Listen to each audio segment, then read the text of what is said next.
Ayan, no? Shout out. Shout out sa mga batang gulod. Hello everyone, meron na naman tayong pick up for today. 4 gallons, no? Ang isang galon natin ay 3.2 liters. Merong umorder sa atin na isang may-ari ng law firm. Tapos meron din siyang coffee shop in the same building kung nasan yung law firm niya. Big shout out kay Boss Maynard at saka kay Boss Ryan. No, umorder sila yung honey na ginagamit nila sa law firm para sa mga guests nila. Yan ang ginagamit nila, natural sweetener. At saka sa coffee shop nila, yan ang natural sweetener na gamit nila. Hindi sila gumagamit ng processed sugar, no? So sa mga taong gusto ng pure honey, raw honey, igurot kami direct supplier, whether gallons. We do have 6 different sizes, small, medium, and large. Sa mga heavy users, pang personal na gamit o pang negosyo, we have gallons.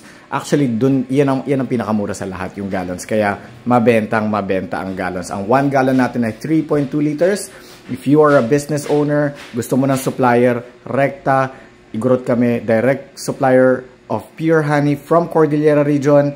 Mensahe lang sa mga taong pang personal na gamit lang, pa isa-isa, dalawa-dalawa. Click nyo lang yung yellow basket na yan. Cash on delivery tayo nationwide.